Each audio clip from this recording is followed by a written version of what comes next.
Homeward Bound, February 4. Divinity needed humanity.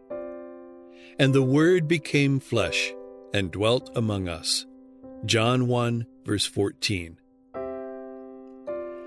As his representatives among us, Christ does not choose angels who have never fallen, but human beings of like passions with those they seek to save.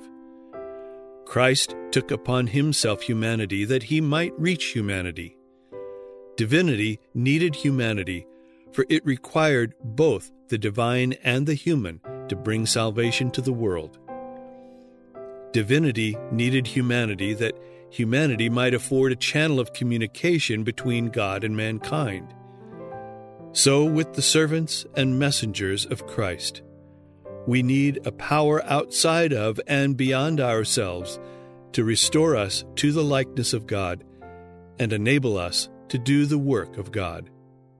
But this does not make the human agency unessential. Humanity lays hold upon divine power. Christ dwells in the heart by faith, and through cooperation with the divine, human power becomes efficient for good. He who called the fishermen of Galilee is still calling followers to his service, and he is just as willing to manifest his power through us as through the first disciples.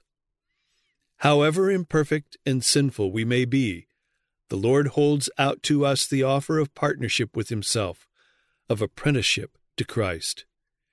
He invites us to come under the divine instruction that, uniting with Christ, we may work the works of God.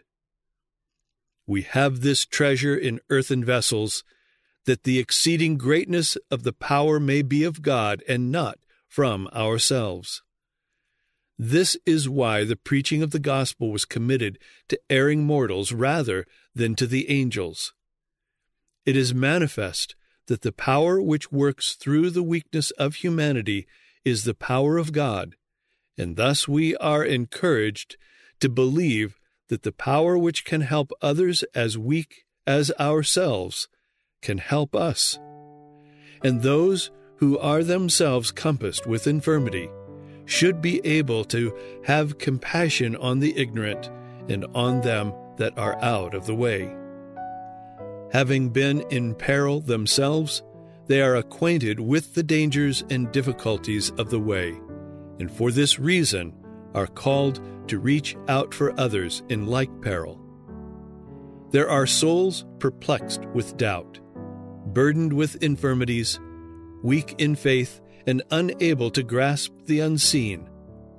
But a friend whom they can see, coming to them in Christ's stead, can be a connecting link to fasten their trembling faith upon Christ. We are to be laborers together with the heavenly angels in presenting Jesus to the world.